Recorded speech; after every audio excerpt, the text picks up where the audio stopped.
We are back on Taking Care of Business on Koerner Radio News Talk 1180, 1230 KGEO, and 1410 KERI. So, what do you think of Dick Morris? Hey, Dick Morris is a cool dude. Yeah, that was a great interview, and I think we're going to get him back. Well, you know, it's interesting. He changed parties a few years ago after he left Clinton. Yes. And I always wondered why. But after seeing Obama, I clearly understand. You know, that would be a good question, though, to ask him, though. You know, why did you change parties? Well, he said he'd come back, so we'll ask him the next time he's back. That's an excellent question. There's actually, you and I actually had another page or two of questions to ask him, but I'm glad he gave us that time. Well, he was in town this past Thursday at an event, which was pretty interesting. Yes. Would have liked to go into that, but you and I were up working on the General Boykin situation. Yes.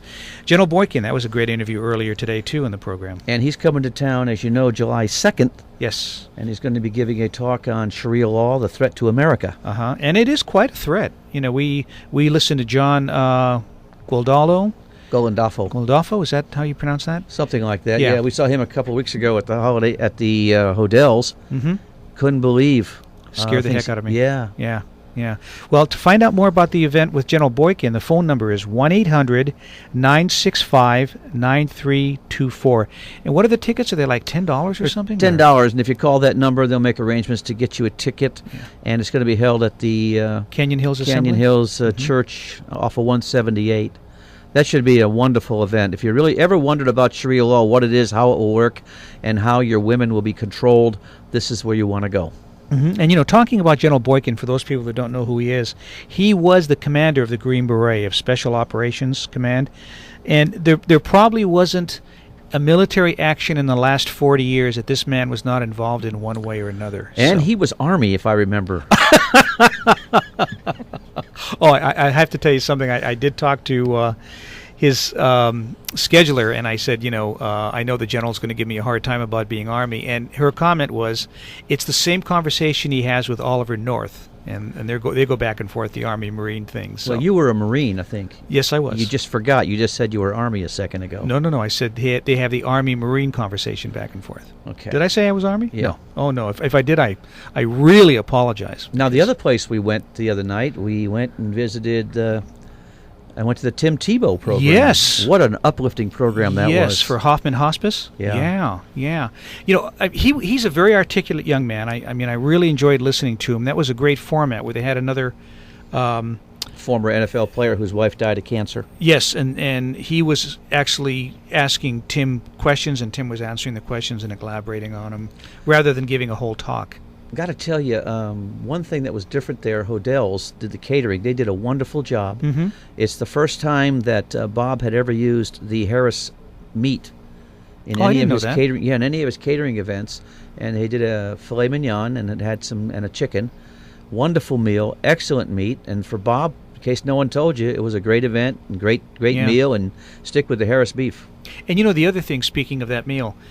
Tim Tebow was about 20 minutes late. His plane came in late. And yet that meat was not tough or anything, Usually when you go to a catering event and, they're 20 minutes late or half an hour late, the meat's spoiled. But it wasn't. It was delicious. One of the problems was in the VIP tent where there was no air conditioning. And you know how warm it was the other night. Oh, yeah. Several people almost passed out. I mean, it was really a shame because they had more people in the tent than actually I think it could hold. Yeah. But... yeah, it was a great event. I really enjoyed it. From start to finish, it was a wonderful event. Yeah. The thing that amazed me the most, Clay, about that event was that painter. Yeah, he did a great job. Yeah, and I can't think of the gentleman's name, Stephen Fosbeck or something like that. But anyways, what he did is he just had a canvas up there that he kept on spinning, and he was throwing paint at it. So you're looking at this looking at the canvas going, okay, it's modern art, and the guy's just throwing it up there. He must be expressing how he feels. And then next thing you know, all of a sudden you see a leg and an arm, and there's the picture of Tim Tebow down on his knees that we all know, kneeling. It was quite the picture. And he also did a picture of Jesus Christ. Yes. And that was unbelievable. Yes, did it the same way, all with his hands just throwing paint against the... And they auctioned off that...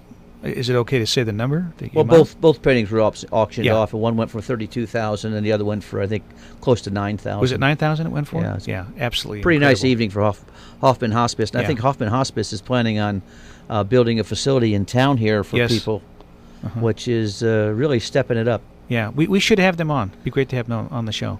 While we're alive. Well, we're live before we end up having to use the facilities, right? Well, personally, I have to tell you, my family's used Hoffman twice, and they've I didn't know that. They've done a wonderful job, both with my mom and my dad. Oh, yeah. I'm sorry to hear that, but I'm glad they were available for you. Yeah. The other thing I wanted to talk about is, or actually two things. One is next week's show. It's going to be a great show. I think this is my prediction. My prediction is we're going to get the decision from the Supreme Court next Monday. I'm pretty sure it'll be Monday. Mm-hmm. Some people are saying later in the week, but you have to remember all these Supreme Court justices have commitments starting early in July overseas, most of them, either teaching or speaking, so they have to get out of town. Mm-hmm. And I think one of the reasons it's taken so long, they want to get this done right.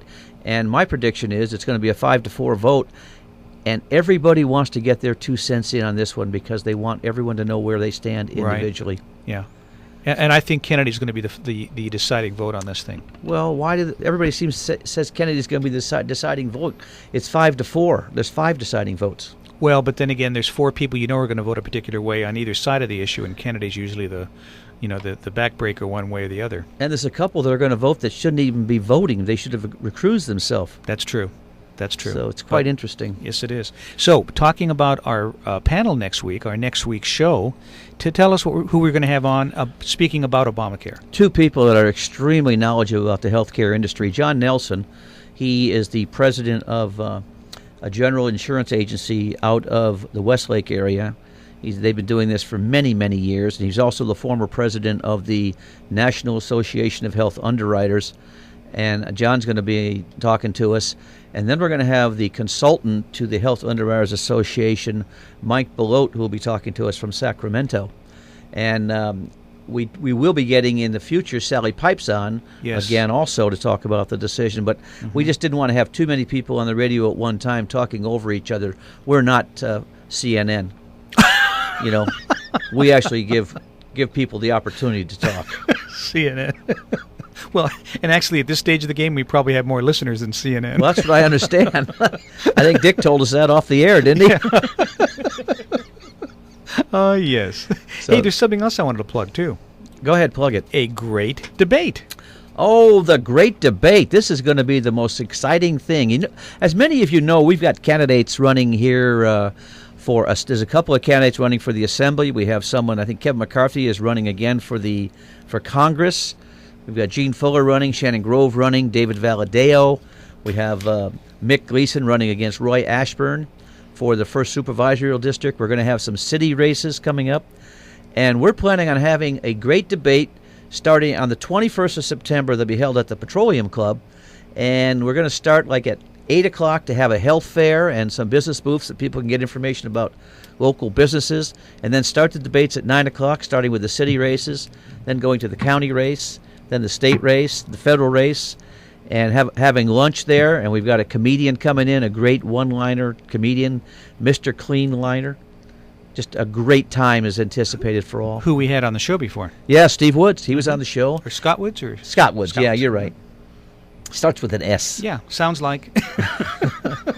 And then, in case anybody's interested, the day before, on the 20th, we're going to have a golf tournament at River Lakes Golf Course at the Holiday Inn. After that, we're going to have a little party and a reception, and people who are going to be participating at the Great Debate are welcome to come by and enjoy a hosted evening at the Holiday Inn. Great, fantastic. Got a lot planned, a lot of work ahead. A lot of stuff going on. Well, that just about wraps it up, and I just want to thank Greg for doing a fantastic job today. And Clay, I want to thank you. I appreciate you and all you do in our friendship, and thank you for who you are. That's not what you usually say. I know, but I thought I'd be nice. We'll see you in 167 hours on Taking Care of Business on Koerner Radio News Talk 1180.